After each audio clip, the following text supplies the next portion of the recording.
আসসালামুয়ালাইকুম আমার প্রিয় দর্শকেরা, আজকে আমি দুরুস করার জন্য একটা মুরগি নিয়ে নিয়েছি। 1 কেজি সাইজের একটা মুরগি নিয়েছি। মুরগি তো এতটুকুই করে। তো আমাদের চট্টগ্রামের একটা প্রিয় খাবার হচ্ছে এই দুরুস, সেটা গ্রিল বলে। তো আমি এখন এখানে চট্টগ্রামের আজকে যেহেতু মুহরমে আমি দুরুস করতেছি। তো এই দুরুসটা করার জন্য আমি ভালো করে ধুয়ে পরিষ্কার করে নিয়েছি। এবার আমি কেটে নিব সুন্দর করে।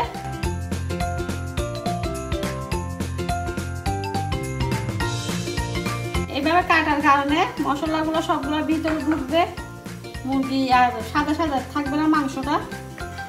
আমি এভাবে করে সুন্দর করে চিড়ে নেব। ভালো করে চিড়ে নিয়েছি দেখেন। এখানে আমি সামান্য পরিমাণে একটু হলুদের গুঁড়ো দিয়ে দেবো। হলুদের গুঁড়োটা দিয়ে সুন্দর করে মেখে নিব।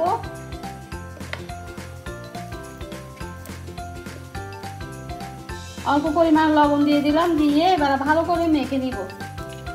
যেহেতু এটা আমি ভেজে নিব তার জন্য আর কিছুই করতে হবে না, কিছুই দিতে হবে না।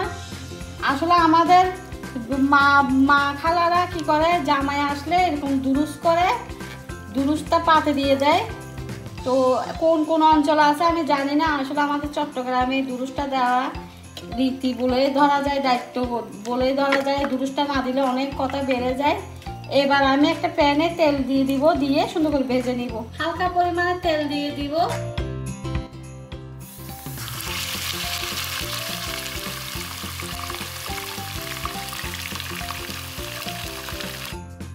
মুরগিটা আমি সুন্দর করে ভেজে নিব, একদম উল্টিয়ে পাল্টিয়ে। বেশি কড়কড়া করতে হবে না, হালকা ভাজলেই হবে, কারণ এটা আবার রান্না করা হবে। তো এই দুরুসটা খেতে যে এত মজা, দেখেন আমি কিভাবে ভেজে নিচ্ছি। আর দুরুসটার সাইজ হবে 1 কেজি, তার বেশি না তার কমও না। তো আমি ঢাকা দিয়ে ভাজতেছি, এই জন্য তেল ছিঁড়ে দিয়ে গায়ে পড়বে ওই জন্য। তো এই দেখেন আমি কত সুন্দর করে 1 পিঠ ভেজে নিয়েছি। লেড়ে চেড়ে আমি এবার ওই পিঠ করে দিব সুন্দর করে। ওই দেখেন কত সুন্দর লাল হয়ে ভাজা হয়েছে। সুন্দর করে ভেজে নিয়েছি। এবার আমি তেলে থেকে এটা উঠিয়ে নিব। আমি মুরগিটা তুলে পেঁয়াজ বেরেস্তা ভেজে নিয়েছিলাম, সেখানে দিয়ে দিচ্ছি গরম মশলা, দিয়ে হালকা ভেজে নিব। যখন একটা সুন্দর একটা ফ্লেভার বের হবে, কাজু বাদাম, পোস্ত বাটা, কয়েকটা সরষা দিয়ে আমি সুন্দর করে ব্লেন্ড করে নিয়েছি। কাজু বাদাম দিয়ে তো টক দই মিশিয়ে নিয়েছি। আর এখানে পেঁয়াজ ব্লেন্ডার করে নিয়েছি। এবার আমি একে একে দিয়ে দিব। প্রথমে দিয়ে দিব পেঁয়াজ বাটাটা, পরিমাণ মতন দিয়ে দিব। আদা রসুনের পেস্ট একই সাথে আছে, দিয়ে দিলাম 2 চামচ পরিমাণ মতন। এবার দিয়ে আমি একটু মিশিয়ে নিব। চুলার জালটা আমি কমিয়ে দিয়েছি। আসলে এই পর্যায়ে পেঁয়াজ বাটাটা দিলে কি হয়, চতুর্দিকে তেলটা ছড়িয়ে যায়। আদা রসুনের পেঁয়াজটা ভাজা হয়ে গেছে, তেলটাও পুরো উঠেছে। এবার দিয়ে দিব আমি যে মশলাটা আমি ব্লেন্ড করে নিয়েছি সেটা।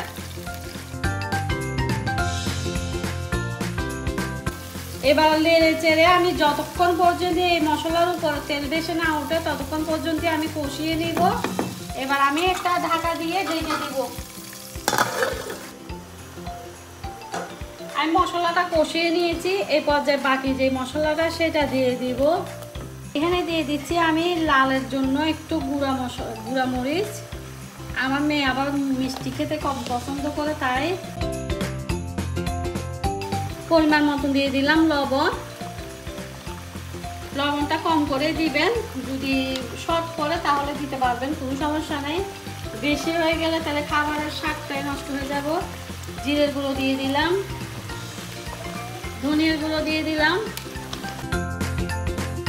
ভালো করে নেড়ে চেড়ে এবার আমি আবার 10 মিনিটের জন্য ঢাকা দিয়ে রাখবো। ভালো করে কষিয়ে নিব।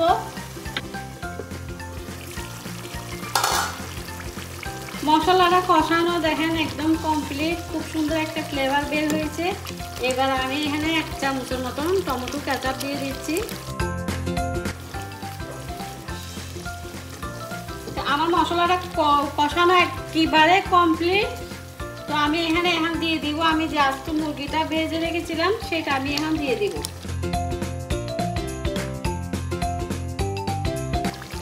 দিয়ে উলট পালট করে ভালো করে মশলার সাথে লাগিয়ে নেব। দিয়ে আমি এবার 10 মিনিটের জন্য ঢেকে দিব। যেহেতু আমার মুরগিটা ভাজা মুরগি ছিল তাই বেশিক্ষণ রান্না করতে হবে না, তারপরও আমি ভালো করে একটু নেড়ে চেড়ে উল্টিয়ে নিচ্ছি, উল্টিয়ে ভালো করে কষিয়ে নিচ্ছি। তো আমি কাঁচামরিচ দিয়ে দিচ্ছি 4-5টা, সেটা আমি দেখাতে পারিনি, স্কিপ হয়ে গেছে, কিছু মনে করবেন না। আমার দুরুস একদম কমপ্লিট হয়ে গেছে। এবার আমি পেঁয়াজ বেরেস্তা দিয়ে দিব একটু। পেঁয়াজ বেরেস্তাটা দিলে খেতেও খুব ভালো লাগে। এবার আমি গরম গরম পরিবেশন করে নেব।